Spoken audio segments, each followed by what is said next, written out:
Ya, Assalamualaikum warahmatullahi wabarakatuh. Kita sekarang masuk ke pertemuan ke-13 ya. Setelah di minggu lalu kita udah bahas mengenai induksi elektromagnetik ya. Sekarang kita akan lanjut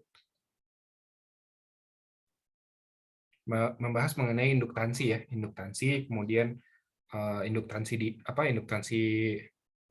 gabungan atau induktansi bersama. Kemudian nanti kita bahas mengenai sampai densitas energi listrik ya.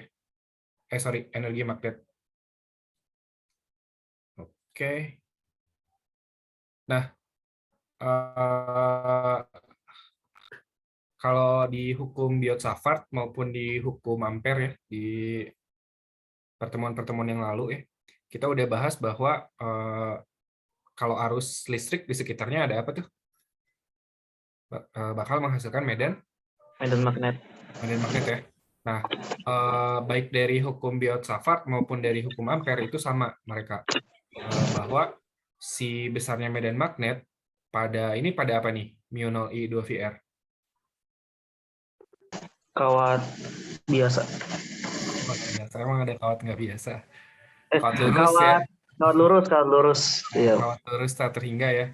Kemudian ada kawat melingkar, kemudian ada solenoida, kemudian ada toroida. Nah ini di keempat-empatnya ini antara medan magnet B gitu ya dengan arus itu hubungannya gimana? Berbanding lurus. Berbanding lurus ya. Jadi ketika arusnya makin besar, si medannya pun bakal semakin besar ya. Nah, dari situ kita bisa kesimpulan bahwa medan magnet ini sebanding dengan arus. Nah, kalau kita bicara mengenai flux magnetik ya, flux magnetik itu kan bergantung pada besarnya medan ya. Jadi begitu medannya semakin besar, berarti fluxnya juga semakin besar. Nah, berarti hubungan antara flux dengan arus gimana? Kalau medan itu berbanding lurus dengan arus, sedangkan flux itu juga berbanding lurus dengan medan, sebanding, berarti hubungan flux dengan arus juga banding ya. Karena flux magnetik itu sebanding dengan, kalau lambangnya B berarti ngomongin flux magnetik ya. Kalau lambangnya elektrik berarti itu ngomongin flux listrik gitu. Jadi kalau ada psi terus ini B berarti ini flux magnetik.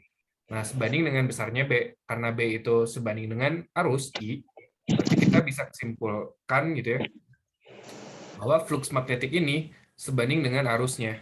Ya, sebanding dengan arus yang mengalir.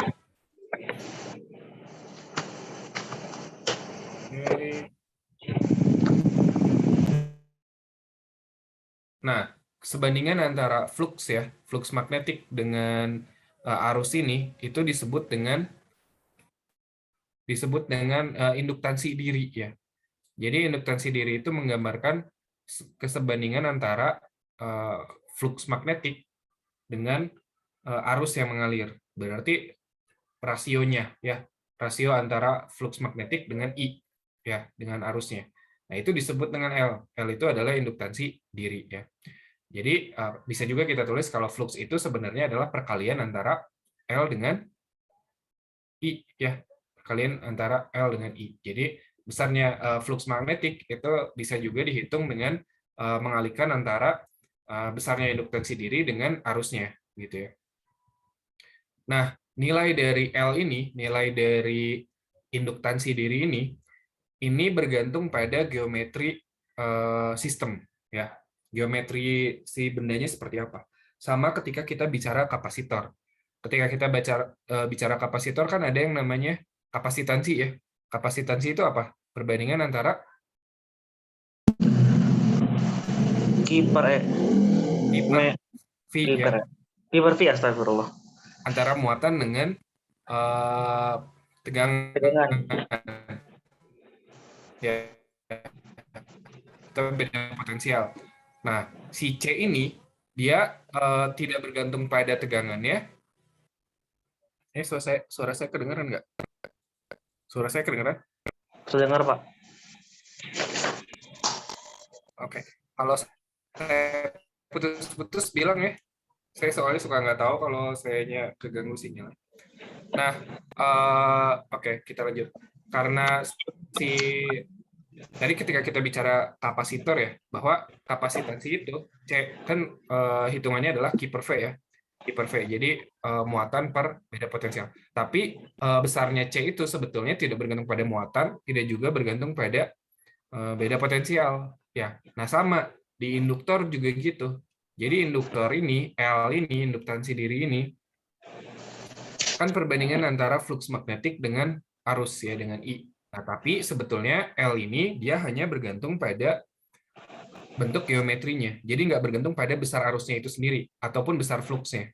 Ya, karena kenapa? Karena kan begitu arusnya makin besar, fluxnya juga bakal makin besar. Kan arus makin besar, medan makin besar. Medan makin besar, maka flux pun makin besar. Ya, jadi ketika arusnya berubah, L-nya itu nggak akan berubah, L-nya bakal tetap.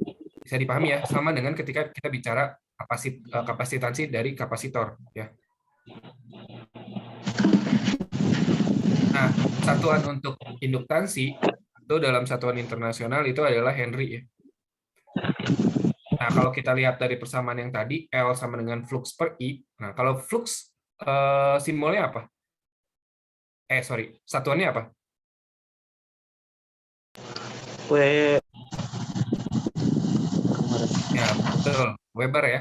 Kalau Weber. arus? Ampere. Kalau arus? Ampere. Jadinya Weber per ampere. Ya.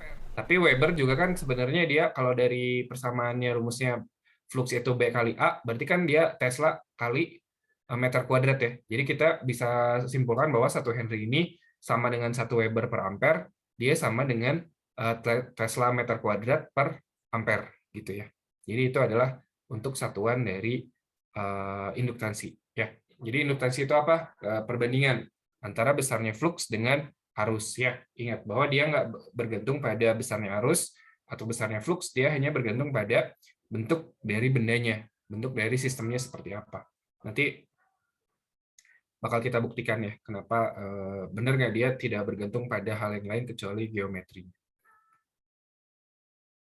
Nah, ketika kita bicara solenoida ya, nah ketika kita bicara solenoida itu kan kawat yang digulung ya, kawat yang digulung seperti ini. Pada solenoida yang digulung rapat itu induktansinya dapat dihitung secara langsung ya. Kalau medan magnet yang ada di dalamnya itu adalah B, kemudian panjang solenoidanya dari sini ke sini itu adalah L, dan arus yang mengalir pada solenoida itu I, ya. Maka kan B pada solenoida masih lupa nggak? Mu0 NI, ya. N-nya ini apa N? Jumlah lilitan. Per kalau N Panjang. besar iya jumlah lilitan, kalau N kecil Per panjang jumlah kawat. lilitan. Nah, per satuan panjang ya. Jadi N kecil ini adalah N per L.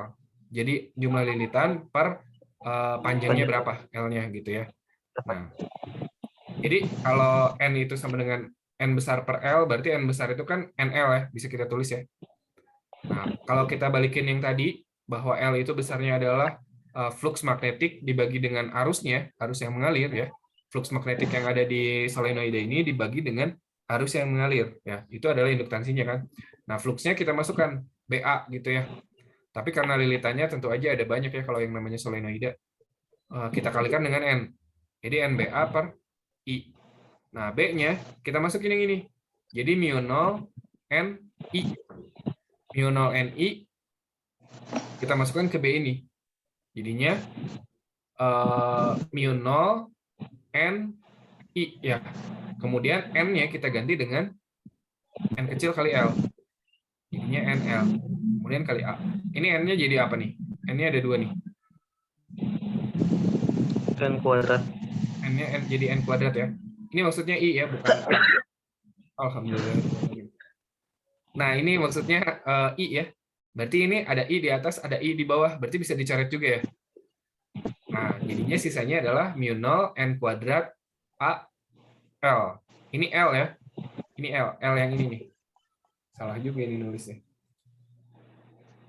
Oke, ini L. L kecil maksudnya ya. Dan ini maksudnya I. Ini yang di bawah ini maksudnya I. Jadi kan I yang ini coret dengan I yang ini, kemudian sisanya tinggal L. Nah, bisa kita lihat di sini ya, N kuadrat kerapatan dari lilitan. A apa A? Luas. Luas dari solenoidanya itu sendiri ya, si penampang ininya nih. Penampang lintangnya ini.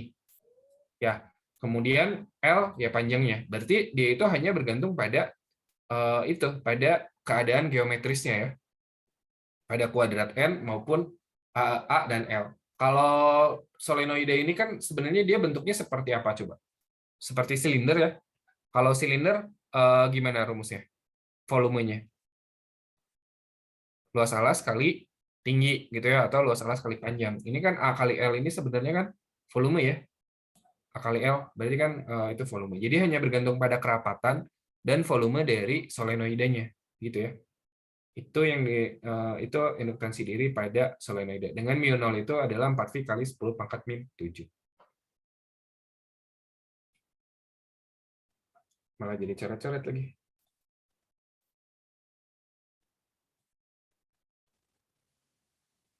Sampai sini masih bisa dipahami nggak?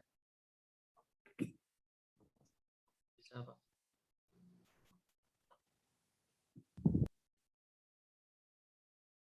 Oke, kita lanjut ya. Contoh, carilah induktansi diri solenoide yang panjangnya adalah 10 cm, luasnya 5 cm kuadrat, dan lilitannya ada 100. Ya udah, ini tinggal dijadiin satuan internasional semua ya. 1 cm berarti kan 0,1 meter. Kalau 5 cm kuadrat berapa? 5 kali 10 pangkat min 4 ya. Oh, ini salah nih. Ini bukan 5 kali 10 pangkat min 2. Ini harusnya adalah 5 kali 10 pangkat min 4. Oke. Nah, kemudian kerapatannya N per L, ya udah. Berarti jumlah lilitannya 100, kemudian panjangnya adalah 10 cm, 0,1 meter. 100 bagi 0,1 ya 1000 ya. Jadi kalau setiap 0,1 meter ada 100 lilitan, ini bukan M nih. Sorry, ini salah, bukan M. Ini lilitan harusnya. Ini kalau 0,1 meter itu ada 100 lilitan, berarti kalau 1 meter ya 1000 lilitan. Logikanya gitu ya. Nah, kita masukin aja L sama dengan mu 0 N kuadrat A kali L. Jadinya 4V kali 10 pangkat min 7. N kuadratnya 1000 ya. 1000 dikuadratin, berarti sejuta kali luasnya 5 cm kuadrat. Salah, itu bukan kuadrat. Tapi ini pangkat 4 ya. Kali dengan 0,1. 0,1 itu kan 10 pangkat min 1 ya. Jadinya 5 kali 10 pangkat min 5 lah boleh. 5 kali 10 pangkat min 5 kali ini 1000 kuadrat berapa? 10 pangkat 6 ya. Jadi sisanya 10. Jadi tinggal 4 kali 5, 20. 20 kali 3,14, 62,8. Kali 10 pangkat min 7, kali 10. Ya, kurang lebih jawabannya adalah 6,28 kali 10 pangkat min 5. Gampang ya? Tapi tentu saja UAS nggak akan begini ya. Pemanasan aja. Oke. Nah, sekarang kalau kita bicara arusnya ya. Kalau arusnya tetap ya, maka jumlah medannya gimana? Yang dihasilkan oleh arus tersebut? Juga tetap. Tetap juga ya. Nah, kalau jumlah medannya tetap, artinya fluksnya tidak berubah ya pada rangkaian gitu. Atau kita bicara solenoide aja gitu ya, biar kebayang. Kalau kita punya solenoide, kemudian kita alirkan arus ke solenoide itu, arusnya tetap. Nah, berarti kalau arusnya tetap, dia menghasilkan medan yang tetap. Kalau medannya tetap, berarti fluks magnetiknya juga tetap. Kalau fluks magnetik tetap, berdasarkan Faraday, timbul gaya gerak listrik nggak? Timbul arus induksi nggak? Atau medan induksi? Ya enggak ya, kalau arusnya tetap. Nah, tapi kalau arusnya berubah, bayangin, arusnya berubah pada solenoide. Misalkan arusnya yang dipakai arus bolak-balik ya. Walaupun kita belum belajar arus bolak-balik, nanti setelah ini baru kita masuk ke arus bolak-balik. Misalkan arusnya arus bolak-balik, artinya dia berubah. Ya. Ketika arusnya berubah, maka medan magnet yang dihasilkan oleh si arus itu juga berubah. Berarti fluksnya berubah. Kalau flux berubah, timbul apa? Kata Faraday. Arus listrik. Ya, betul. Timbul arus listrik induksi ya. Atau timbul gaya gerak listrik induksi. Nah, gaya gerak listrik induksi ini kan gitu ya, min deflux dt ya. Perubahan tergantung pada laju perubahan fluksnya. Semakin cepat laju perubahan fluksnya, berarti gaya induksi yang dihasilkan juga semakin besar. Nah, flux kan biasanya kita AB cos theta gitu kan ya. Nah, kalau sekarang kalau kita mau ngomongin tentang induktansi, berarti fluksnya sama dengan L kali flux itu gimana? Flux itu sama dengan L kali I ya. Kalau ini kita masukkan ke sini, jadinya adalah D LI dt. Nah, yang berubah L atau I?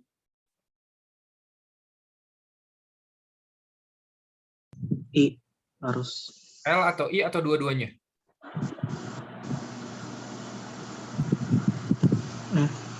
Ayo, L-nya yang berubah atau I-nya atau dua-duanya? Atau dua-duanya nggak berubah? I-nya yang berubah, Pak. I-nya berubah. Kalau L-nya? L-nya L-nya tetap. Karena itu tadi, L itu hanya bergantung pada geometri. pada bentuk geometris. Nah, artinya ketika arusnya berubah, L mah nggak akan berubah ya. Sama ketika kita bicara kapasitor. Kapasitansi kapasitor ketika muatannya berubah, ya C-nya nggak akan berubah. Ini juga sama. Nah, berarti di sini L-nya itu berlaku sebagai sebuah konstanta ya. Kalau konstanta, ya kita bisa keluarin. Jadinya besarnya gaya gerak listrik induksi, atau epsilon ya, epsilon induksi, gitu ya. Itu besarnya adalah min L dI dt. Kalau misalkan dia ada beberapa lilitan, ya tinggal dikali dengan N. Gitu ya. Nah, dengan demikian GGL induksi sebanding dengan laju perubahan arus ya. Jadi GGL induksinya ini sebanding dengan perubahan arus. Semakin besar perubahan arusnya semakin cepat naiknya gitu ya. Berarti bakal timbul GGL induksi yang melawan GGL utama itu semakin besar juga gitu ya. Nah, dengan demikian bisa kita simpulkan bahwa GGL induksi itu sebanding dengan perubahan arus, dengan laju perubahan arus. Semakin cepat laju perubahan arusnya, misalkan bertambah gitu ya, semakin besar arusnya dalam waktu yang cepat gitu, maka GGL induksinya juga semakin besar. Sampai sini bisa dipahami ya? Oke, kita lanjut nih. Contoh masih gampang. Solenoida panjangnya 10 cm. Oh, ini masih yang tadi sebetulnya. Masih yang tadi. Solenoidanya masih yang tadi, tapi pertanyaannya adalah pada laju perubahan arus berapakah solenoida itu menginduksi GGL 20 volt. Berarti apa nih yang ditanya? Yang ditanya di sini adalah Arus. laju perubahan arus. Berarti apa yang ditanya? Yang ditanya adalah DI per dt. dt gitu ya. DI dt-nya berapa? Perubahan arus setiap waktunya berapa gitu ya. Ya udah. Berarti L kan kita hitung dulu ya. Yang tadi ya ini ya. Jadi udah dapat nih. Hasilnya adalah 6,28 kali 10 pangkat min 5 Henry. Kemudian kita masukkan. Karena kita nggak bicara ini kita cuma bicara besarnya aja ya. Jadi kita pakai tanda mutlak aja biar nggak usah bawa-bawa minnya gitu ya. Kalau besarnya GGL induksi itu L kali DI dt. Berarti DI dt GGL induksinya 20 volt, L-nya tadi 6,28 kali 10 pangkat min 5, berarti DI dt-nya ya udah tinggal 20 dibagi dengan 6,28 kali 10 pangkat min 5. Jadinya kita dapat 3,18 kali 10 pangkat 5 ampere per sekon ya. Satuannya adalah ampere per sekon karena perubahan arus tiap detik. DI dt itu kan menunjukkan itu ya, perubahan arus terhadap waktu. Oke, sampai sini ada yang mau ditanyain dulu nggak?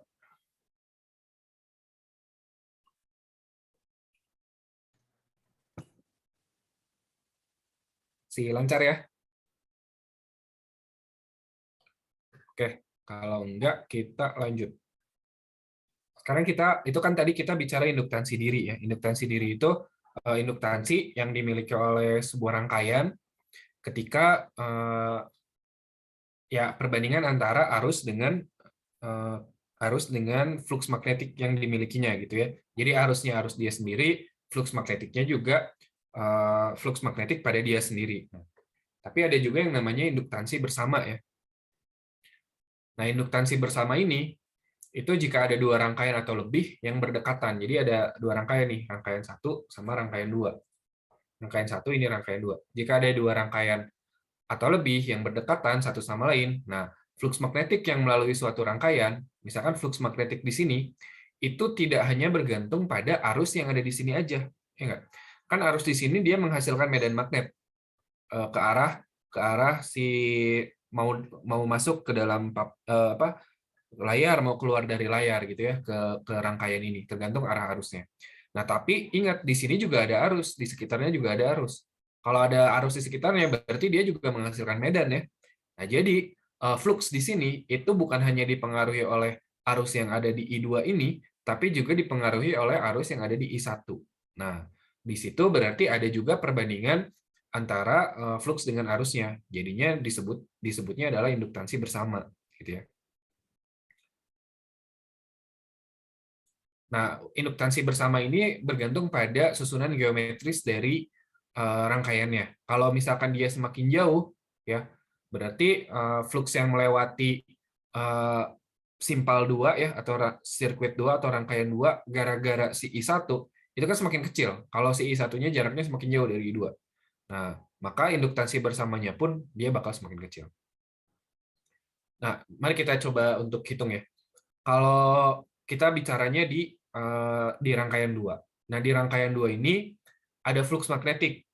Ya, dua-duanya ini ada arus, ini arus I2, ini arus I1. Nah, pada sirkuit I2 ini atau pada rangkaian 2 ini ada flux magnetik, yaitu disebabkan oleh I2 ya, oleh dirinya sendiri dan juga disebabkan oleh I1 gitu ya. Nah, medan magnet pada permukaan 2 ya, pada permukaan 2 ini itu adalah medan magnet yang dihasilkan oleh I1 dan I2 gitu ya. Medan magnet pada rangkaian 2 ini bisa kita hitung seperti ini. L2 kali I2 tambah M12 kali I1 ya. Jadi L2-nya itu adalah induktansi dirinya dia kali dengan arus yang mengalir di dianya sendiri.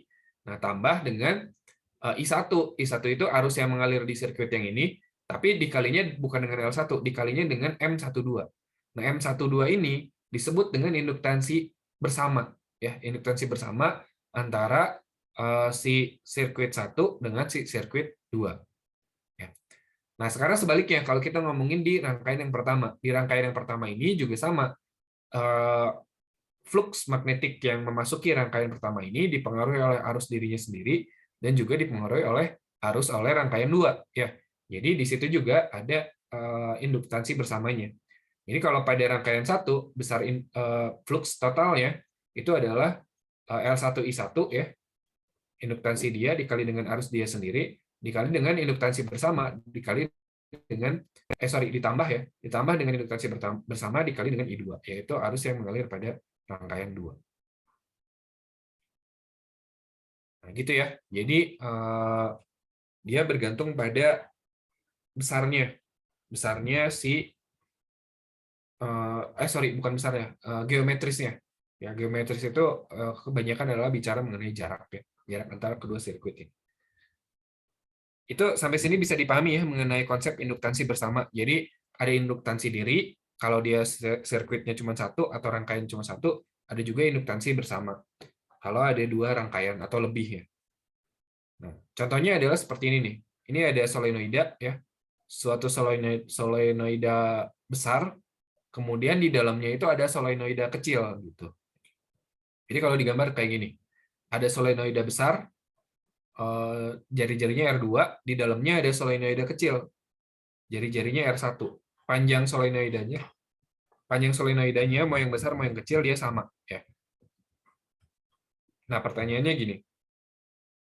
Ini ada suatu solenoida panjang digulung rapat di dalam solenoida lain yang digulung rapat juga. Nah, panjangnya sama tapi jari-jarinya yang di dalam itu tentu saja lebih kecil ya. Nah, induktansi bersama itu dapat dihitung dengan menganggap bahwa solenoida dalam, solenoida yang kecil maksudnya, itu menyalurkan arus I1 ya. arus yang mengalir pada solenoida dalam itu I1 dan memperoleh flux magnetik ya flux magnetik B2 yang disebabkan oleh solenoida luar ya. Jadi ibaratnya gini, ini kan ada solenoida luar nih. Solenoida luar kan dia menghasilkan medan magnetik di dalamnya gitu ya. Nah, kebetulan di dalamnya ada solenoida kecil. Nah, si flux magnetik oleh solenoida luar itu kan dia pasti masuk ya. Pasti masuk ke solenoida yang kecil. Jadi, induktansi diri yang dialami oleh solenoida kecil atau flux magnetik atau medan magnetik yang masuk ke dalam solenoida kecil itu selain disebabkan oleh dirinya sendiri, itu disebabkan oleh solenoida yang luar gitu ya. Nah, medan yang diakibatkan oleh I1 oleh yang arus solenoida yang kecil ya, solenoida yang kecil itu kan gini ya tadi ya, mu0 Ni ya. Nah, di luar solenoida yang kecil itu medan magnetiknya itu adalah 0. Bisa dipahami nggak? Kan kalau solenoida medan magnetiknya itu kan hanya di dalamnya aja, di luarnya 0 gitu ya. Nah, jadi kalau kita bicara arus yang I1 ya, jadi medan magnetiknya hanya ada di dalam yang solenoida kecil. Nah, di ruang antara solenoida kecil dengan solenoida besar itu nggak ada medan magnetik yang diakibatkan oleh I1. Bisa dipahami ya? Nah, yang melalui solenoida luar akibat medan magnetik ini adalah ya tinggal dikali kan antara jumlah lilitan kali dengan medan kali dengan luas ya. Nah, tapi lihat ini kita bicara flux yang melalui solenoida luar akibat medan magnet B1, solenoida kecil. R-nya R1 atau R2? Ini salah tulis atau gimana nih? Ini kan kita bicara solenoida besar yang jari-jarinya R2, tapi di sininya R1. Benar nggak nih?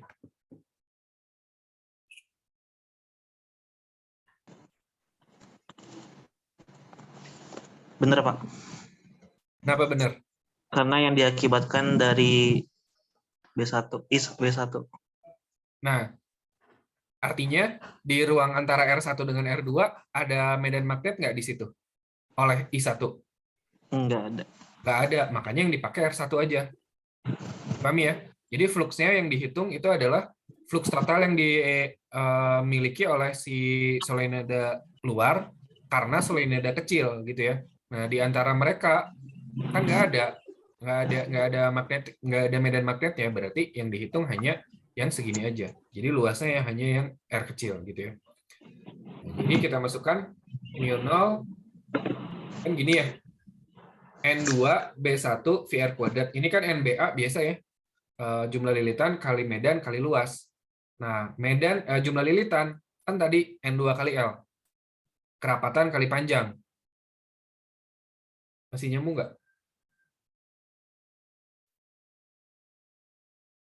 Kan si N kecil itu kan sama dengan N besar per L. Ya, per L. Berarti N besar itu adalah N kecil kali L gitu. Makanya di sini si N2-nya diganti dengan N2L. B1 VR1 kuadrat. Nah, ini B1-nya kita masukkan yang barusan, mu0 N1 I1 ya. Mu0 N1 I1 ya. N1 I1 kita masukkan ke sini. Jadi mu0 N1 I1 kali dengan N2L VR1 kuadrat.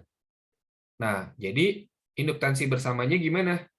Nah, induktansi bersamanya, kan tadi induktansi bersama itu adalah perbandingan antara flux magnetik yang memasuki suatu kumparan, berarti kalau kita bicara solenoida luar, berarti yang flux B2 gitu ya, yang ini dibagi dengan I1. Jadi mu0 N1 N2 L I1 VR1 kuadrat. Ya. Jadinya I1-nya kan coret nih. Jadinya mu0 N1 N2 L VR1 kuadrat. Jadi ini adalah induktansi bersama ya. Induktansi bersama yang terjadi gitu antara mereka berdua. Sampai sini bisa dipahami nggak?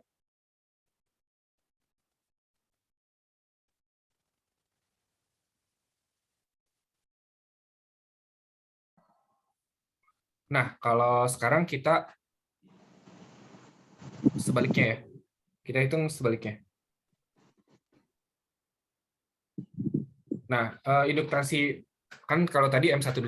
Kalau sekarang kita ngitungnya adalah M21 ya. Itu dapat dihitung dengan menemukan flux magnetik yang melewati solenoida itu diakibatkan oleh I2 ya. Nah, medan yang diakibatkan oleh I2 kan berarti B2 ya. B2 sama dengan mu0 N2 I2. Nah, flux yang melalui solenoida dalam akibat medan magnet ini kan gini ya, N B2 VR1 kuadrat ya. Jadi yang digunakan tetap yang R1 ya, karena yang memasuki si solenoida kecil gitu. Di sininya ada medan magnet nggak? Di antara ruangan mereka? Ada yang dari solenoida luar. Ada, tapi nggak kita hitung. Ya, ada di sini medan magnetnya, tapi nggak kita hitung, gitu ya, bisa dipahami ya, beda kasusnya dengan tadi ya. Nah, berarti N1B2 VR1 kuadrat ya, karena kita ngomongin yang segini aja. Nah, kemudian sigma, kok sigma, apa ini dibacanya psi B1 ya, psi B1 itu adalah mu0 N1, ini B2-nya kita masukkan dari yang ini ya, mu0 N2 I2. Si N1-nya kita ganti dengan N1 kali L. Ya, jadinya N1-nya jadinya ada N1, ada N2 gitu ya. Jadinya mu0 N1 N2 kali L, kemudian I-nya I2 karena disebabkan oleh si yang besar kali VR1 kuadrat ya. Nah, induktansi bersamanya ya tinggal dibagi ya. Berarti kan psi B1 itu sama dengan atau M21 itu sama dengan psi B1 per I2 ya. Jadi mu0 N1 N2 L I2 VR1 kuadrat per I2. Kalau tadi kan I1 di sininya ya. I1 per I1. Nah, kalau sekarang berarti I2 per I2 ya, tetap aja sama-sama dicoret, hasilnya juga sama. Nah, dari sini kita dapat kesimpulan bahwa besarnya induktansi bersama antara M12 dengan M21 itu sama ya. Jadi M12 dengan M21 itu sama.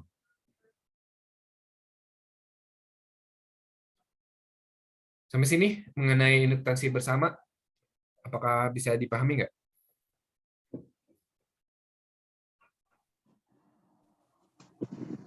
Bisa Pak, insya Allah. Insya Allah, Pak. Oke, kalau bisa kita lanjut ya. Kita lanjut ke rangkaian RL. Nah, waktu kita bicara kapasitor dulu, kan kita bicara rangkaian RC ya, pada pengisian kapasitor dan pengosongan kapasitor. Rangkaian RC di dalamnya itu hanya ada resistor dan kapasitor, gitu ya. Nah, kalau sekarang itu RL, rangkaian RL. Ya udah jelas, berarti di dalamnya ada resistor. Nah, dan L. L ini apa? L ini adalah induktor ya. Iya, betul. Nah, induktansi diri rangkaian mencegah arus naik atau turun secara seketika. Nah, jadi fungsinya ada induktor di sini adalah supaya si arusnya itu nggak naik cepat gitu ya, nggak secara cepat naiknya gitu. Nah, jadi suatu rangkaian RL itu di dalamnya hanya ada induktor, ya bisa aja ada saklar sih sebetulnya. Maksudnya rangkaian komponennya itu ada induktor dan tahanan R gitu ya. Nah, dihubungkan dengan secara seri, kemudian ada di sini ada GGL epsilon 0 ya, ada baterai. Kemudian di sini ada saklar. Nah, kita menganggap tahanan R ini sebenarnya kan gini, seluruh bagian dari kawat itu kan sebenarnya punya tahanan ya. Kalau yang namanya kawat pasti punya tahanan. Nah, kita anggap aja sih semua tahanan itu udah diwakilkan dengan R ini. Gitu ya. Nah, kemudian induktansi. Nah, semua bagian-bagian komponen lain juga kan sebenarnya punya induktansi ya. Nah, tapi bisa kita abaikan dengan induktansinya si L gitu ya. Jadi kita anggap di sini hanya ada R di sini dan L di sini gitu ya. Nah, rangkaian yang mengandung solenoida yang banyak lilitan dengan induktansi yang besar disebut dengan induktor. Ini yang warna biru ya. Itu disebut dengan induktor. Nah, induktor ini dia kalau dirangkai RL begini, dia itu bisa mencegah arus listrik itu naik atau turun secara seketika. Jadi arusnya itu nggak, kalau ketika kita hubungkan sumber GGL, dia nggak tiba-tiba naik gitu, nggak langsung naik. Jadi naiknya dia landai. Begitupun ketika dia diturunkan arusnya, ketika dia diturunkan, turunnya itu nggak tiba-tiba turun, tapi dia turunnya landai gitu ya. Nah, rangkaian yang berisi tahanan dan induktor disebut dengan rangkaian RL. Nah, kalau tadinya saklarnya kebuka, berarti kan belum mengalir arus ya, belum mengalir arus. Kemudian ketika kita mulai tutup saklarnya, ya arusnya awalnya mulainya 0, ya, tapi arusnya itu berubah, yang tadinya 0 jadi nggak 0 ya, jelas ya, kan saklarnya ditutup.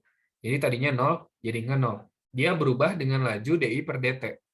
Nah, sehingga coba bayangin, ketika kita tutup nih si saklarnya, seret di sini ya, di sini kan mengalir arus ya, mengalir arus. Nah, arusnya berubah, yang tadinya 0 jadi nggak 0. Berarti kalau yang tadinya 0 jadi nggak 0, arusnya konstan nggak? Nggak konstan. Nggak konstan. Kalau arus nggak konstan melewati induktor, apa yang terjadi? Muncul medan Muncul magnet. medan Magnet. induksi. Iya, medan induksi. Medan magnet mah jelas, mau arus konstan juga ada medan magnet. Ya, tapi kalau arus yang tidak konstan, kan dia menghasilkan flux yang berubah. Flux yang berubah menghasilkan gaya gerak listrik induksi. Ya, di sini jadi dia melakukan perlawanan gitu. Kalau medan utamanya, kalau arus utamanya menghasilkan medan ke arah C misalkan. Nah, si medan induksinya itu arahnya adalah ke B gitu, melawan si perubahan medan utama gitu ya. Nah, besarnya adalah L dI dt yang tadi kan. Nah, setelah saklar ditutup, terdapat arus I dalam rangkaian dan ada potensial jatuh IR. Kan ini ada R. Kemudian kalau ada arus yang mengalir ke dia, itu bakal ada potensial jatuh di sini sebesar I kali R gitu ya. Hukum Ohm ya. Nah, pada tahanan ini. Nah, oke, ini udah. Nah, dengan hukum Kirchhoff masih ingat nggak? Hukum Kirchhoff yang kedua? Masih, Pak. Gimana tuh? Jumlah? Beda potensial sama dengan 0. Nah, betul. Jumlah beda potensial dengan tegangan jatuh, dengan I kali R-nya, itu sama dengan 0. Maka kita bisa tulis si epsilon 0 itu yang dimiliki oleh baterai ya. Kemudian si IR itu adalah tegangan jatuh yang ada di sini. Kemudian LDI dt itu yang tadi. Yang ada induksi, GGL induksi yang disebabkan oleh induktor ya. Nah, awalnya arusnya itu kan 0. Ya, awalnya arusnya 0. Nah, kalau awalnya arusnya 0, si yang ini kan 0 ya. Berarti jadi gimana nih persamaan ini? T sigma epsilon 0 min LDI dt.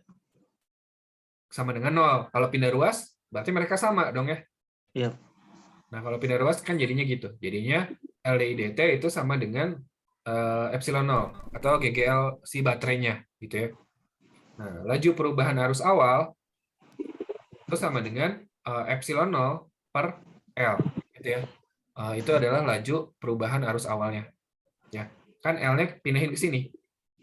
Jadi ketika I sama dengan 0, DI dt sama dengan epsilon 0 dibagi dengan L. Jadi ini adalah disebut dengan laju perubahan arus awal. Nah, laju perubahannya konstan nggak? Jelas nggak ya? Lajunya itu makin lama, makin besar atau makin kecil? Lajunya. Ayo. Lajunya makin besar atau makin kecil? Lama-lama. Makin besar. laju perubahan. Perubahannya Makin ya, kecil. bukan arusnya. Makin Kalau kecil. arusnya makin besar. Tapi kalau lajunya Makin kecil. sampai akhirnya lajunya habis. Artinya nggak ada pertambahan arus lagi. Ya, pada suatu saat dia bakal nilainya 0 gitu. Nah, jadi kalau kita tulis lagi epsilon 0 min IR min LDI dt sama dengan 0. Nah, berarti kan LDI dt itu sama dengan epsilon 0 min IR, gitu ya. Berarti kalau kita pengen tahu laju perubahan arus, DI dt sama dengan epsilon 0 min IR per L. L. Atau boleh kita pisah gitu. Epsilon 0 per L min IR per L. Nah, begitu arus meningkat, potensial IR juga meningkat. Coba bayangin. Awalnya harusnya 0 nih di pada rangkaian. Awalnya harusnya 0. Kalau awalnya harusnya 0, kemudian kan saklarnya ditutup. Jadi nggak 0. Ya, dari 0 jadi nggak 0 berarti kan harusnya berubah. Harusnya makin besar. Nah, coba bayangin. Ketika IR ini makin besar, ketika I sebenarnya bukan IR. Ketika I makin besar, nilai DI dt makin gimana? Kan ini pengurangan. Ya ibaratnya kamu kalau pengeluaran kamu tiap bulan makin gede, sisa gaji kamu makin lama makin kecil. Oke, sedikit. Karena kalau pakai uang cepet ya. Kan sisa gaji itu kan gaji kamu dikurangi pengeluaran gitu kan ya. Kalau misalkan pengeluarannya makin lama makin gede, berarti kan sisa gajinya makin kecil. Ya. Nah itu analogi aja. Nah berarti DI per DT itu ketika arusnya makin besar, maka DI per DT ini makin lama makin kecil. Ya. Jadi perubahannya makin kecil. Ketika arusnya makin besar, perubahannya makin kecil. Gitu ya. Nah, begitu arus meningkat, potensial IR juga meningkat. Nah, laju perubahannya justru menurun ya. Nah, nilai akhir I itu adalah ketika DI per DT-nya itu sama dengan 0. Akhirnya tidak ada lagi pertambahan arus ya. Artinya arusnya sudah mencapai arus maksimal. Nah, kalau DI per DT-nya adalah 0, berarti kan persamaan ini jadi gimana? Jadi habis yang sebelah sini ya. Jadinya epsilon 0 min IR sama dengan 0. Ya. Berarti kalau pindah ruas, epsilon 0 sama dengan IR. Berarti arus akhirnya itu sama dengan epsilon 0 per R. Ini sampai sini bisa dipahami nggak? Jadi arus maksimalnya nilainya adalah ketika perbandingan antara epsilon 0 atau GGL baterai awal dibagi dengan R. Tahu dari mana? Tahu dari persamaan ini. Ketika akhir DI dt-nya 0, berarti nggak ada laju pertambahan arus gitu ya. Nah, berarti kan tinggal epsilon 0 sama dengan IR dari persamaan ini. Berarti I-nya adalah epsilon 0 dibagi R. Itu bisa dipahami nggak? Bisa, Pak.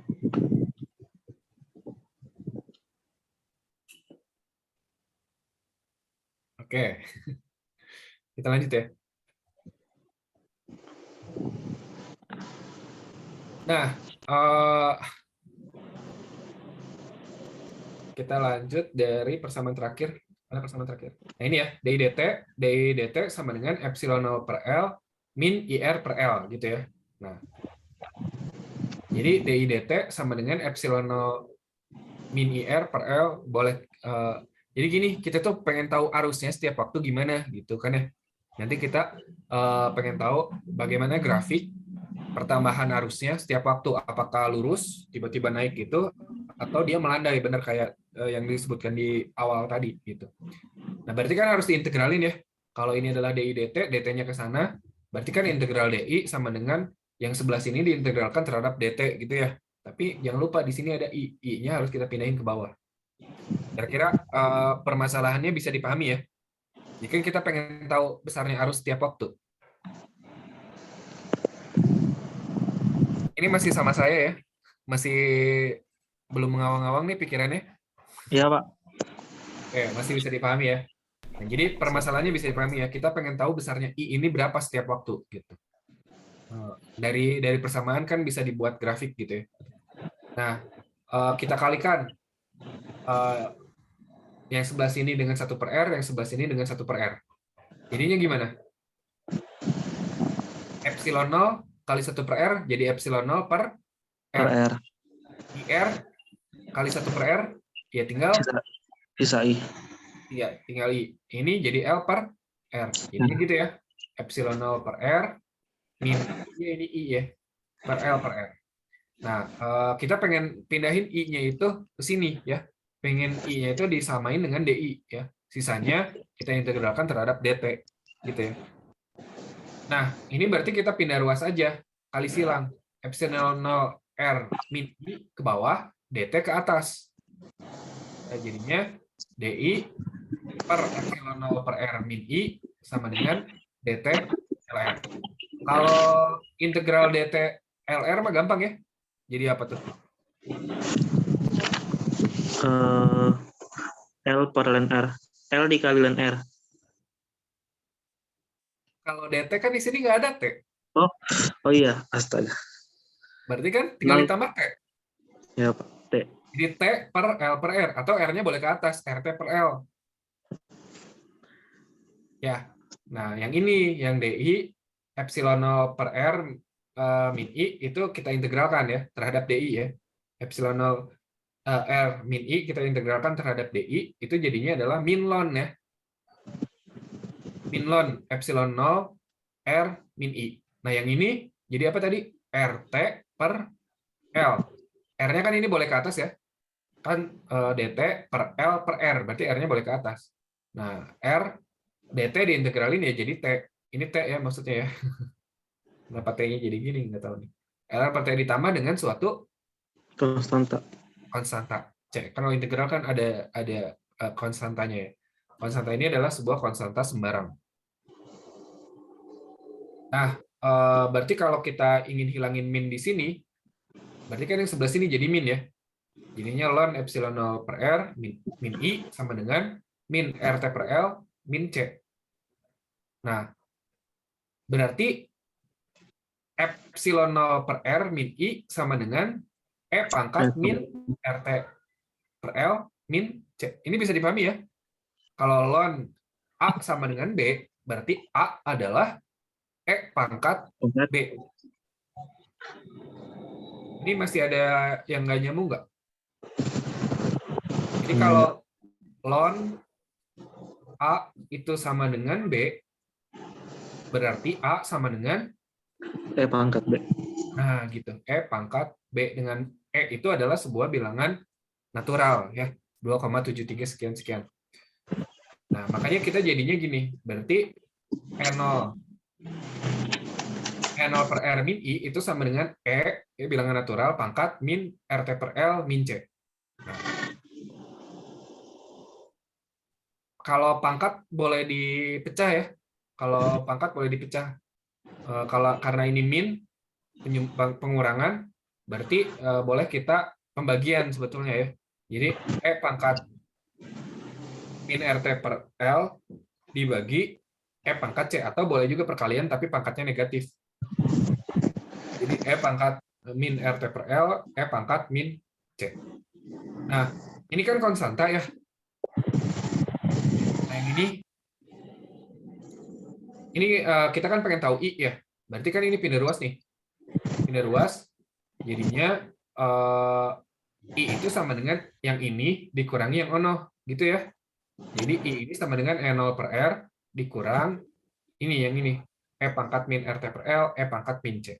Nah sekarang gini, si C ini kan konstanta. Kalau E ada nilainya, tapi nilainya konstan kan? Kalau konstan pangkat konstanta, berarti Konstan. E pangkat min C itu juga suatu konstanta. Bisa dipahami nggak? Ya. Kan C ini adalah konstan. Ya. E ini kan bilangan natural. Gitu ya. Berarti bilangan natural pangkat sebuah konstanta, ya hasilnya juga sebuah konstanta. Sekarang kita punya konstanta nilainya sekian. Gitu. Kali 3 ya udah 3 kali konstanta. Gitu. Jadi itu pun sebenarnya adalah suatu konstanta. Ya, bisa dipahami ya. Gitu ya. Kita sebut aja dia bunga, jangan ya, kita sebut aja dia A gitu. Jadi si E pangkat min C ini kita ganti dengan A. Jadi persamaannya adalah E0 per R min E pangkat RT per L kali dengan A. Ya, jadi E0 per R min A. A ini adalah E pangkat min C ya. Ini mereka makhluk yang sama nih. E pangkat min C kita ganti dengan konstanta lain yang namanya A. A ini adalah sebuah perkalian antara sebuah konstanta ya, konstanta sembarang. Nah, sekarang gini. Pertanyaannya berapa nilai A? Nah, untuk mengetahui nilai A caranya gimana? Ada yang punya ide nggak? Waktu nurunin pengosongan kapasitor, Apa kemarin? ingat nggak gimana cara untuk mengetahui nilai konstanta A? Kita masukkan fakta bahwa arusnya bernilai Bernilai 0 nol ketika sebelum diisi. Ketika pada saat T sama dengan nol. nah, pintar. Jadi ketika T sama dengan 0, maka I-nya juga sama dengan 0. Ya. Nah, jadi kita masukkan. Kok jadi putus-putus? Nah, jadi kan I-nya sama dengan 0. Kemudian ini T-nya sama dengan 0. Jadi kan 0 kali berapa aja jadi 0 ya. Jadi kalau E pangkat 0 berapa? 1. 1 ya. Jadi ini nggak ada tuh. 1 kali A ya A gitu kan ya. Nah, ini tinggal pindah ruas jadi A-nya itu sebenarnya adalah E0 per R. R. Ya, kita masukin lagi dia ke persamaan ini. Jadi kita udah dapat nih persamaan A. Nilai A. Nilai A itu konstantanya itu sama dengan epsilon 0 per R ya. Kita masukin lagi dia ke sini. Jadi I sama dengan epsilon 0 per R min A-nya apa tadi? Epsilon 0 per R juga. Kali dengan E pangkat min RL per T. RT per L. Nah, ini kan epsilon 0 per R. Ini juga epsilon 0 per R. Berarti boleh dikeluarin dari persamaan ya. Jadi boleh dikeluarin. Jadi sisanya adalah 1. 1 min E pangkat RT per L. Nah, sekarang gini. Epsilon 0 per R kenal nggak itu siapa? Arus apa? IF. Arus akhir ya. Arus Harus akhir. akhir. Jadi IF-nya gitu, betul. IF-nya jadi I secara setiap waktu adalah arus akhir kali dengan 1 min E pangkat min RT per L. Gitu ya. Nah, atau kita bisa ganti min RT per L ini menjadi min T per TO. Ya, atau tau gitu dibacanya. Atau biasanya sih sama kayak torsi, ini simbol yang sama dengan torsi. Torsi kan biasanya disimbolkan dengan bisa dengan M, bisa dengan TO gitu ya. Dengan TO. Nah, TO itu apa? TO itu adalah sebuah konstanta ya. Konstanta waktu pada rangkaian RL. Nah, jadi waktunya setiap waktu itu kita bisa nyatakan dia sebagai berapa kali dari TO-nya gitu, berapa kali konstantanya. Jadi misalkan 2 kali konstanta, 3 kali konstanta gitu. Atau 2,5 kali konstanta gitu boleh. Gitu ya, itu waktunya. Jadi torsi ini kok torsi sih. Jadi TO ini adalah konstanta waktu. Itu adalah L per L, perbandingan antara L per R. Nah, yaitu ya konstanta waktu pada rangkaian RL. Nah, ini kalau dibuat kalau dilihat dari grafiknya atau dilihat dari persamaannya, dia nggak linear ya. Dia pangkat E min RT per L, T-nya di sini nih. Jadi dia terhadap waktu, jadi simbolnya gini, si grafiknya gini. Nah, kalau nggak ada induktor, apa yang terjadi ketika kita masukkan arus? Kan dia bakal langsung ke atas. Ya. Tapi karena ada induktor, jadi dia melengkung gini, nggak langsung naik ke atas. Si arusnya itu nggak langsung ke IF, nggak secara linear ke IF, tapi dia melandai. Ahmad pusing nih kayaknya nih. Enggak, Pak. Siap. Oke, masih bisa Bagus, Pak. diikuti ya? Masuk. Oke. Nah, sebenarnya itu ya, poin pentingnya itu adalah asumsi-asumsi yang digunakan ketika kita berhitung itu seperti apa gitu ya. Nah, kalau kita lihat persamaan akhirnya kan tadi gini ya. I itu sama dengan IF 1 min E pangkat T TO. Dengan TO itu adalah sebuah konstanta. Nah, kalau bukan induktor. Kalau induktornya besar mah berarti bendanya besar gitu ya, bukan ngomongin bendanya besar. Semakin besar induktansinya dari induktor, itu TO-nya gimana? Juga bakal semakin besar. Juga bakal semakin besar. Ya. Nah, kalau TO-nya semakin besar, berarti arusnya justru semakin lama ya waktu yang dibutuhkan oleh arus itu untuk bertambah ya. Semakin besar L atau semakin besar R itu semakin besar toknya. Nah, kalau konstanta waktunya semakin besar, maka semakin lama waktu yang dibutuhkan arus untuk bertambah.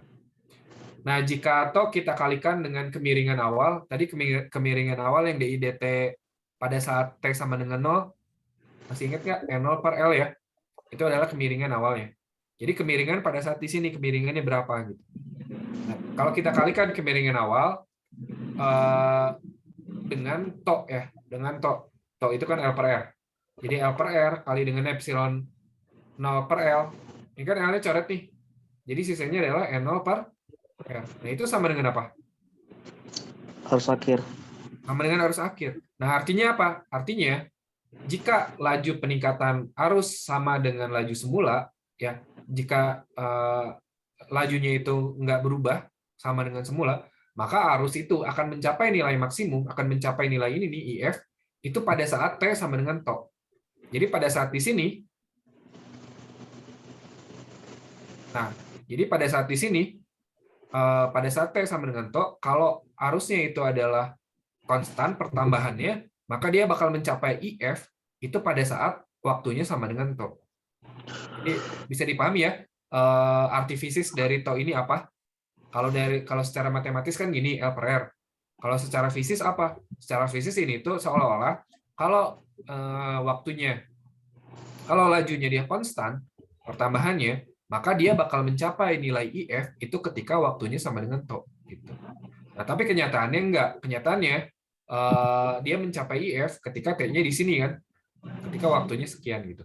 Nah, pada saat T-nya sama dengan tok, ketika dia di sini, itu dia di segini kan, berarti arusnya. Nah, arusnya di sini. Nah, arus segini itu adalah 0,63 dari arus totalnya.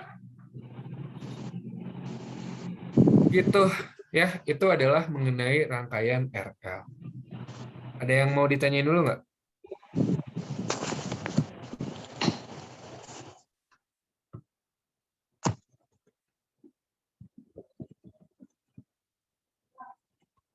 Nggak ada.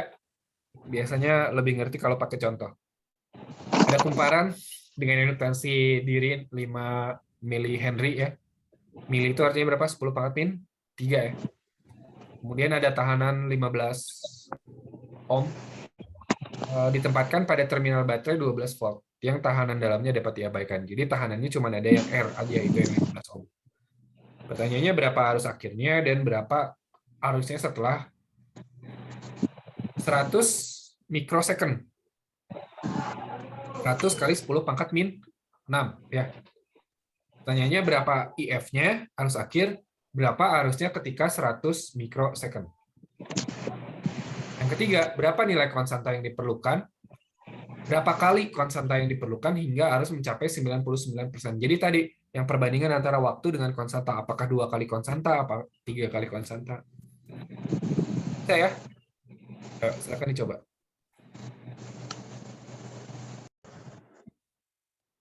Nah, di sini kan ada kumparan dengan induktansi diri 5 mH. Itu sama dengan 5 kali 10 pangkat min 3 ya. Kemudian ada hambatan, R-nya 15 ohm. Kemudian GGL-nya, yang baterainya, epsilonnya adalah 12 volt. Pertanyaannya berapakah arus air, berarti IF ya. Kemudian berapa arusnya setelah 100 mikrosecond. Artinya 100 kali 10 pangkat min 6 ya. Kemudian berapa kali konstanta yang diperlukan hingga arus mencapai 99% nilai akhirnya. Ya. Nah, berarti kalau ngitung arus akhir, kan tinggal dibagi aja nih. Epsilon 0 dibagi R, berarti 12 volt dibagi 15 ohm, jadinya adalah 0,8 ampere. Sama ya jawabannya? Nah, kemudian konstanta waktunya berapa? Ya, tinggal dibagi aja L per R ya. 5 kali 10 pangkat min 3 dibagi dengan 15 ohm. Jadinya ini kan sepertiga ya, sepertiga, ini 10 pangkat min 3, tapi dibikin ke mikro, jadi kan kali 10 pangkat 6. Jadinya adalah 333. 0,333 kali 10 pangkat 3 ya. Kan 10 pangkat 6 sama 10 pangkat min 3, jadi 10 pangkat 3. Jadinya 333 mikrosecond, 333 mikrosecond. Sekarang untuk menjawab yang B, berapa arus setelah waktunya 100 mikrosecond? Berarti kan tinggal yang T ini dimasukin ke sini ya. Dimasukin ke waktu. Nah, jadi ya udah. IF-nya tadi kita udah dapat 0,8 ampere. 1 min E pangkat min 100 mikrosecond per 33 mikrosecond. Mikro sama mikro kan coret ya. Secondnya juga coret, jadi 100 per 333. Nah, ini kalau dihitung, masukkan nilai bilangan natural, berapa bilangan natural?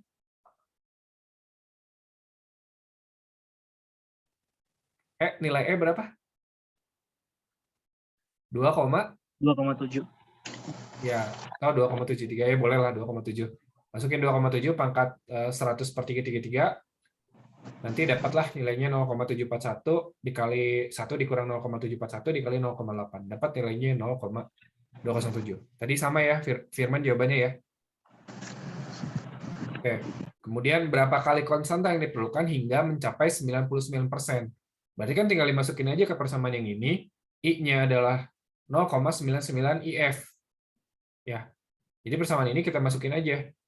I-nya 0,99 IF. Jadi 0,99 IF ya, atau boleh dibuka dulu ya. Jadi I sama dengan IF 1 min E pangkat T per to gitu ya. Nah, ini IF-nya dimasukin ke dalam kurung. Jadinya IF min IF kali E pangkat T per to. Nah, berarti IF kali E pangkat T per to itu sama dengan ini dikurang ini ya. Ini kan tinggal tukeran. Dia yang ini ke sini, yang I ke sana. Jadi IF min I ya. Nah, berarti kalau pengen tahu E pangkat min T per to gimana? Berarti IF min I per IF. Ya. Jadi IF min I per IF. IF per IF ya 1.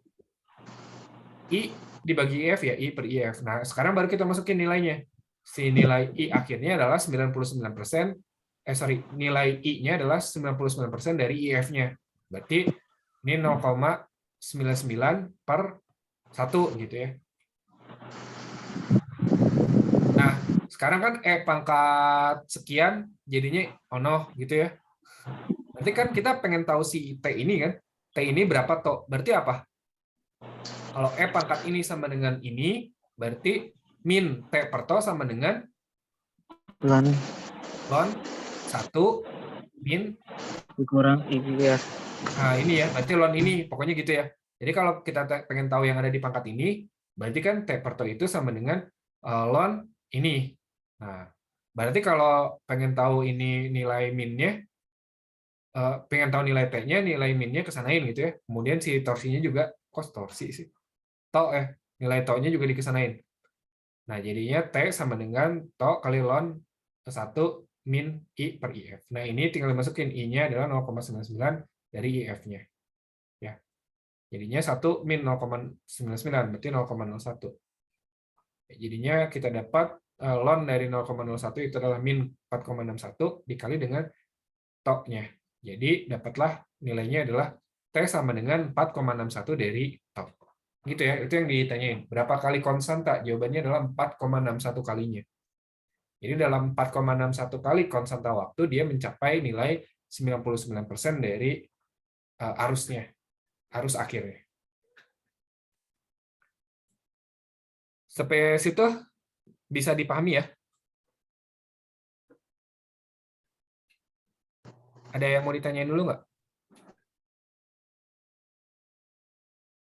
Oke, ini siapa nih yang nggak ada? Ada semua nggak? Firman, Zidni, 4, 5, 7, oh ada semua. Oke, kita lanjut ya. Nah, itu tadi adalah ketika kita mengisi ya. Nah, sekarang gimana ketika kita menghabiskan arus yang atau energi yang ada di induktor. Nah, sekarang bayangin kalau sekarang rangkaiannya seperti ini ya. Rangkaian memiliki saklar tambahan. Kalau tadi kan saklarnya cuma ke satu arah. Kalau sekarang saklarnya itu bisa diganti, bisa ke E, bisa ke F, gitu ya. Yang memungkinkan kita mengeluarkan baterai. Jadi kalau saklarnya ini kita sambungkan ke F, baterai ini sama R1 ini ngaruh nggak? Nggak ngaruh. Nggak ngaruh ya. Si R1 ini sama si baterai ini nggak ngaruh ketika si saklarnya ini ke F. Ya. Nah, dengan tambahan R1 ya untuk melindungi baterai ketika supaya tidak terjadi hubungan singkat ya, atau bahasa kitanya korslet ya. Nah, jika saklarnya kita sambungin ke E, apa yang terjadi? Pengisian induktor ya. Kalau kita sambungan ke sini, si saklarnya kita sambungkan ke E, maka yang terjadi adalah arus bertambah sesuai dengan yang tadi udah dibahas dengan kasus yang tadi ya. Nah, kemudian hambatan total itu adalah penjumlahan antara R dengan R1. Karena kan ini jadi rangkaian seri kan. Nah, ini kan nggak ngaruh nih. Ini nggak ngaruh. Ini jadi rangkaian seri. Tuh, hambatan totalnya adalah R plus R1. Nah, arus totalnya sekarang gimana? Nah, arus totalnya, kalau tadi kan epsilon 0 per R aja gitu ya. Karena sekarang kan ada tambahan R1. Jadinya IF-nya sama dengan epsilon 0 per R total. R totalnya adalah R ditambah R1. R1. Jadinya IF-nya adalah epsilon 0 per R tambah R1. Gitu ya. Bisa dipahami ya sampai sini ya. Nah, kemudian udah kita tutup ya. Kita tutup sampai lama, sampai cukup lama gitu ya. Sehingga ya ada motor lewat. Sehingga si arusnya tunak ya, sampai akhirnya mencapai arusnya itu mencapai I0. Ya. Nah, udah. Sekarang arusnya itu mencapai I0. Sekarang kita ganti saklarnya. Itu kita pindahin. Kalau tadi kan di E, sekarang kita pindahin ke F. Apa yang terjadi ketika kita pindahin si saklar pindah ke F? Ini nggak ngaruh, ini R1 juga nggak ngaruh. Ininya udah terisi. Terus gimana? Dia bakal mengalir arus. Ya, arusnya bertambah atau berkurang? Berkurang. Berkurang. Kalau tadi kan bertambah, kalau sekarang berkurang. Nah, pengurangannya itu nggak secara langsung ya. Nah, jika saklar menuju titik F pada saat T sama dengan 0 ya. Nah, induktor itu menyalurkan arus awal yang sebesar I0 itu tadi. Ya. Dengan hukum Kirchhoff. Tapi ingat hukum Kirchhoff-nya cuma ada 2 sekarang. Di sini ada apa? I kali R. Di sini ada L DI dt. Ya. Jadi hukum Kirchhoff-nya sekarang gini, karena kan GGL-nya udah nggak kita masukin. Paham ya? Karena ini udah nggak kita masukin, berarti kan tinggal min IR, min L DI dt sama dengan 0. Nah, berarti kita pindah ruas saja. Min L DI dt itu sama dengan IR. Berarti DI dt sama dengan apa? Sama dengan IR per L. Min. IR per minus L. Ya, min IR per L, gitu ya. Atau boleh kita tulis RL per I. Ya. Nah, sekarang DI dt sama dengan min. Kira-kira kenapa nih sama dengan min? Karena pengurangan. Nah, betul, karena arusnya berkurang. Ya. Karena arusnya berkurang, jadi sehingga DI dt-nya itu negatif nilainya, kurang dari 0. Gitu ya. Kalau tadi kan DI dt-nya benar-benar positif, karena dia penambahan. Kalau sana pengurangan. Nah, sekarang kita pengen tahu nilai I-nya. Caranya gimana? Diintegralkan. Diintegralkan. Ini harus dirubah dulu nggak persamaannya? I-nya dipindahkan Ke bawah, dt-nya dt-nya ke sebelah, ke atas. Ya ke atas gitu ya. Jadi kita integralkan kedua ruas sehingga nah integral DI per dt sama dengan integral min RL per I min RI per L. Nah, kita tukar dt-nya ke sana, I-nya ke bawah. Jadi integral DI per I sama dengan integral R dt per L atau R per L dt. Nah, jadi apa nih? Ln I Ln I sama dengan RL per dt. RL dt minus RL dt plus RT per E minus RLT minus RT per L ya. Ya. Ditambah dengan C ya.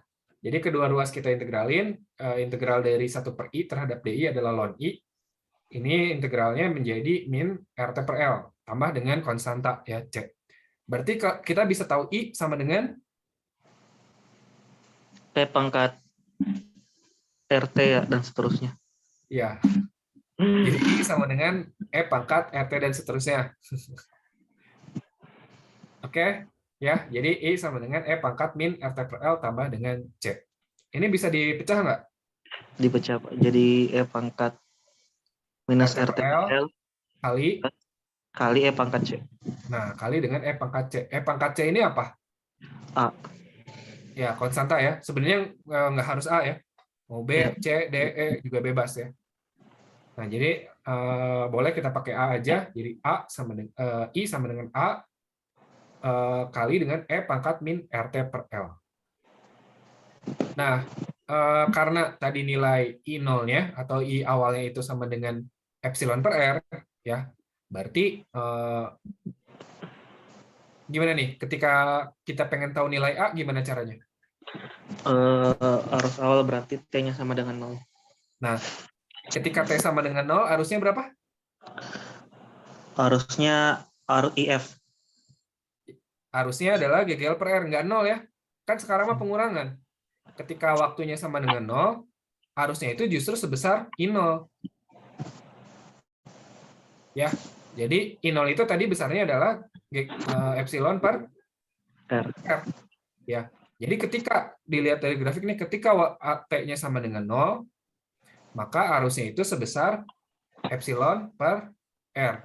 Kita masukin ke sini. Ya, pokoknya berapa nih nilai A-nya nih? Masukin ke persamaan yang tadi. Ketika arusnya sama dengan epsilon per R.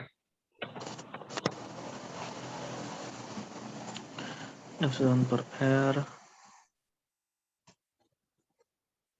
Ya berarti nilai A-nya epsilon per R, Pak. Iya, betul. Sama ya dengan nilai I0. Karena kan ini jadi pada saat T sama dengan 0, I0-nya adalah epsilon per R. Berarti T-nya kan sama dengan 0, jadi E pangkat 0. E pangkat 0 kan 1, berarti habis. Berarti A sama dengan epsilon per R. Kalau kita gabung epsilon per R ke sini, jadinya I sama dengan epsilon per R, E pangkat E pangkat min RT per L. Ya. Nah, jadi arusnya itu nggak konstan ya penurunannya. Ketika kita lihat penurunannya itu adalah melandai seperti ini. Ya, melandai. Jadi I sama dengan epsilon per R, E pangkat min RT per L. Nah, R sama L ini antara mereka berdua apa nih hubungannya? Mereka apa nih? Tau. Tau itu sama dengan L per R. L per R. Jadi kalau bentuknya gini, ini bisa diganti jadi T per tau. Nah, ya betul. Jadi taunya di bawah ya. Jadi I sama dengan epsilon per R, E pangkat min T per tau. Ya. Nah, epsilon per R ini apa? Arus awal. Arus awal, jadi I0. Berarti kita ganti juga dengan I0. Ya. Jadi I setiap waktu itu sama dengan I0, tapi dikali dengan E pangkat min T per tau. Dengan nilai tau itu adalah L per R. Atau itu disebut dengan konstanta waktu RL. Nah, sekarang kalau misalkan dia waktunya itu atau penurunan arusnya itu konstan, dia bakal mencapai 0 ketika apa? Seharusnya ketika T-nya sama T-nya dengan I0. sama dengan tau. Jadi kalau misalkan ini kan grafiknya lurus nih.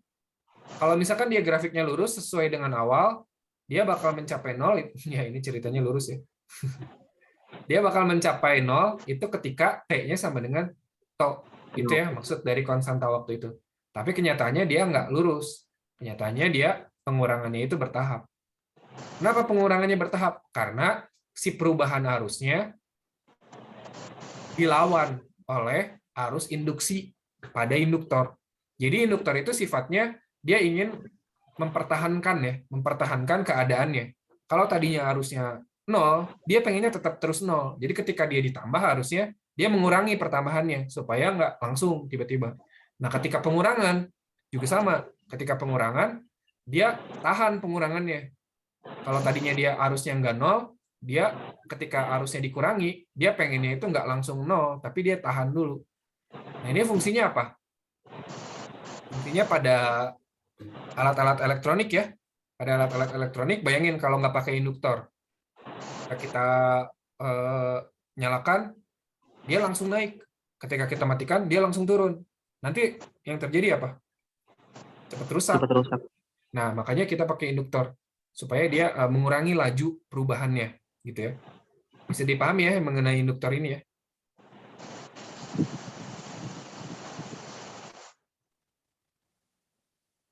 Sampai sini pengisian dan pengosongannya bisa dipahami ya?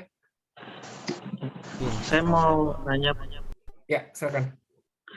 kan kalau yang di kapasitor itu kalau tegangannya dimatiin kan berarti kapasitor menjaga arus pakai muatan listrik, menjaga tegangan pakai muatan listrik. Kalau induktor menjaga arusnya pakai apa ya? Menjaga arusnya itu pakai yang induksinya. Oh, medan induksinya. Iya, medan magnet induksinya. Maksudnya menjaga arus supaya tidak cepat berubah. Kan ketika sumber tegangannya dimatiin, kenapa masih bisa ada arus gitu? Oh, kan awalnya udah diisi si induktornya. Oh, ya. Diisinya dalam bentuk apa? Dalam bentuk medan Magnet. medan magnet. Justru ini baru kita mau bahas. Ketika kita mau ngisi induktor butuh usaha nggak? Butuh usaha. Butuh usaha ya. Jadi ketika kita mau ngisi induktor kita butuh usaha ya. Nah, tadi kan epsilon 0 min IR min L DI dt ya sama dengan 0. Berarti epsilon 0 itu IR plus L DI dt ini tinggal pindah ruas ya ke kanan ya. Coba bayangin, kalau kedua ruas yang kiri sama yang kanan dikali I. Semua.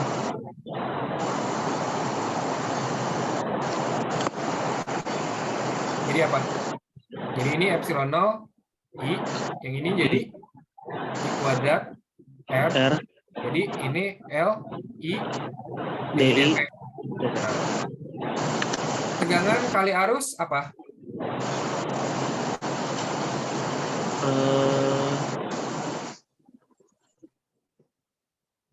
I kuadrat. I kuadrat. Tegangan kali arus apa tuh namanya tuh? P kali I kalau biasanya kalau di arus searah. Daya. Daya ya betul. Jadi ini adalah di sebelah sini itu adalah daya yang dikeluarkan pada baterai ya. Nah, I kuadrat R ini adalah daya disipasi. Daya disipasi yang terjadi pada hambatan ya.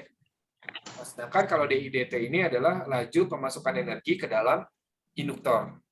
Nah, energi dalam induktor, energi potensial ya, kita lambangin aja dengan U ya. Karena dia energinya berupa energi magnetik, jadi kita kasih tanda UB. Kalau pada listrik, pada kapasitor, U-nya U apa? UE, ya. Energi potensial listrik, UE. Kalau di sekarang, karena kita berupa energi magnetik, berarti dia dalam UB, gitu ya. Nah, jadi energi dalam induktor itu datangnya kan dari ini ya, dari DI dt ini ya. Ini kan energi pada baterai. Daya yang dikeluarkan oleh baterai, dayanya ya, bukan kita ngomongin daya. Daya yang dikeluarkan pada baterai sebagian menjadi daya disipasi pada tahanan, sebagian dimasukkan ke induktor. Berarti kan penjumlahan atau penambahan energi pada induktor kan sama dengan ini. Sama dengan LI DI dt. Ya. Itu laju penambahan energi magnetiknya. Itu LI DI dt. Kalau kita pengen tahu U, pengen tahu energi, jadi gimana nih? dt-nya dikesanain ya. Dipindah, ini ada dt, itu ada dt. Sebenarnya boleh langsung dicoret juga sih sebetulnya. Kalau langsung dicoret juga bisa ya. Langsung dicoret, jadi du sama dengan id. Jadi du sama dengan LIDI. Nah, berarti kalau pengen tahu U, Diintegralkan. Integralkan. Ayo, ini I diintegralin jadi apa? Astagfirullah. I kuadrat per 2. I kuadrat per 2. Jadi setengah Li kuadrat ya. Ini mirip dengan energi pada kapasitor ya. Setengah CV kuadrat. Ya.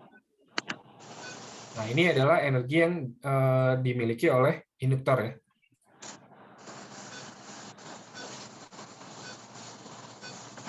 Itu ya, setengah Li kuadrat. Nah, ini ada sebuah contoh kumparan dengan induktansi diri 5 mili Henry. Ini kayaknya sama dengan yang tadi ya. Tahanannya 15 ohm, kemudian baterainya GGL-nya 12 volt, yang tahanan dalamnya dapat diabaikan. Berapa banyak energi yang disimpan apabila arus akhirnya telah tercapai? Nah, gimana tuh? Berapa energinya?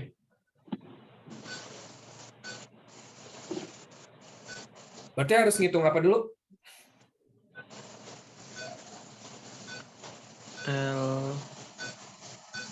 Harus akhirnya Akhirnya berapa nih? 0,8. Ya betul, 0,812 per 15 ya. Nah, 0,8. Berarti kita tinggal masukkan ke nilai dari energi magnetiknya. UB sih itu harusnya ya. Karena bahasa Indonesia jadi M. Padahal tadi UB. B ya itu harusnya. Biar konsisten. Setengah Li kuadrat. Jadinya setengah kali induktansinya 5 mili Henry. 5 kali 10 pangkat minus 3. Nah, kali dengan 0,8 kuadrat. 0,64. Ya. 0,64 dikali dengan 2,5 ya. 0,32. Jadi hasilnya adalah 1,6 kali 10 pangkat min 3 Joule. Ini mengenai energi bisa dipahami ya. Sekarang nyambung ke pertanyaan Firman tadi.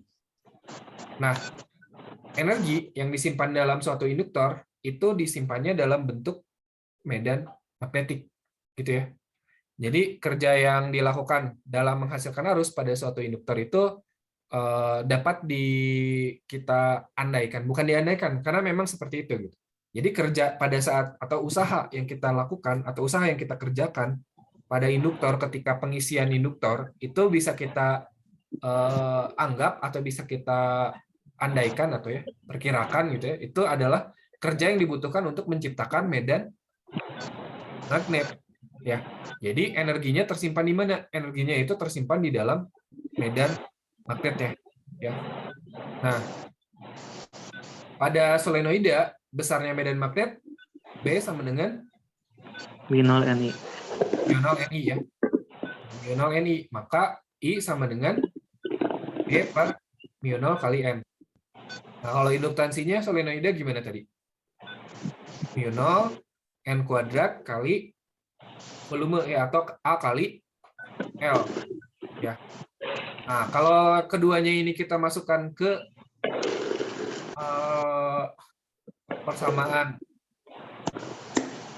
persamaan energi, nah jadinya energinya berapa? Coba dikerjain ya. Pertama, soalnya itu kalau U-nya berapa nih pada solenoida ini? U-nya berapa? Kemudian berapa densitas? Densitas itu disebut dengan rapat energi. Di kapasitor juga ada kan densitas ya. Besarnya energi per satuan volume. Di sini juga ada besarnya energi magnetik per satuan volume. Nah, pertanyaannya dua. Berapa energinya pada solenoida dan berapa densitasnya? Ayo dicoba ya.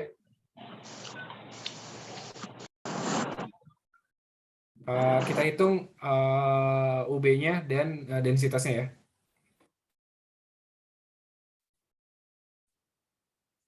Oke. Nah, UB-nya kan setengah Li kuadrat. L-nya kita masukkan yang tadi, Mu0 N kuadrat AL.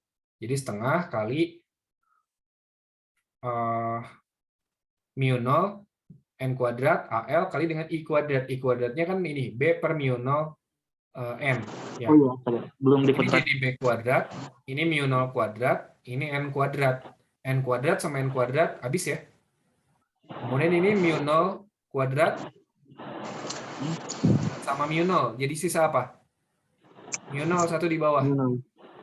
Kemudian ini B kuadrat. Nggak diapa-apain, soalnya dia ya udah B kuadrat aja. Jadinya apa nih?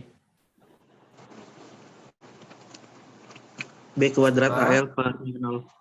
Ya, betul, setengah B kuadrat AL per mu0 aja ya.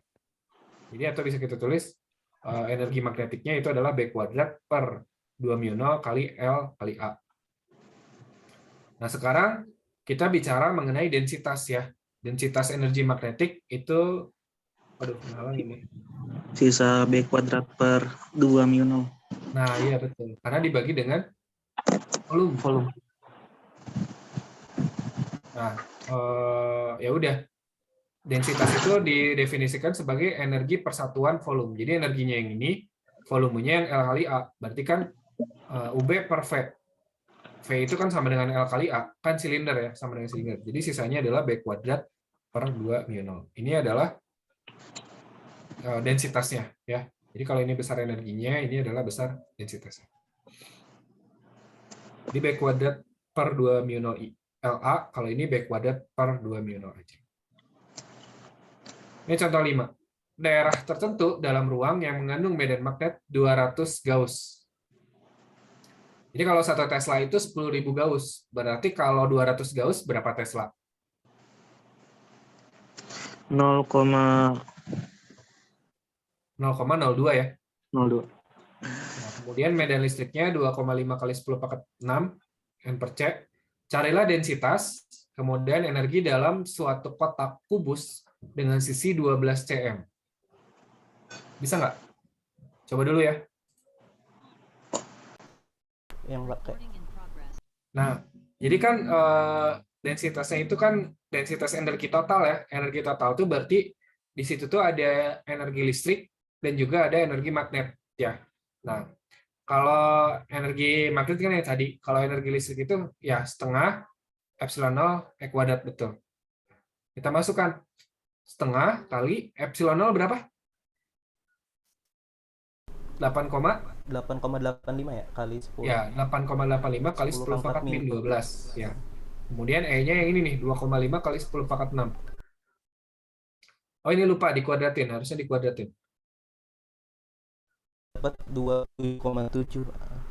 Ya, betul. 27,7 Joule per meter kuadrat. Nah, sekarang Kuadrat densitas kubik, Pak ya? ya, harusnya ini kubik, sorry. Ini densitas energi magnet ya, sorry ya. Ini maksudnya adalah magnet. Aduh, jelek banget tulisannya. Ya, ceritanya magnet lah. Pakai mouse lah itu tadi nulisnya. Oke, tadi ya B kuadrat per 2 mu0. Jadinya ini 200 Gauss, itu kan jadinya dibagi 10.000, jadinya 0,02 Tesla kuadrat per 2 kali mu0 4V kali 10 pangkat min 7. Dapatlah hasilnya adalah 159 Joule per meter kubik. Berarti densitas total gimana? Ditambah, Pak. Tambah ya? 27,7 ditambah 159, jadinya 187. Nah, sekarang volumenya 12 cm. Nih, kalau ditanya energinya, densitasnya udah dapat segini mu total. Sorry, densitas total bukan mu. Densitas total dapat segini. Pertanyaannya energi, berarti tinggal diapain?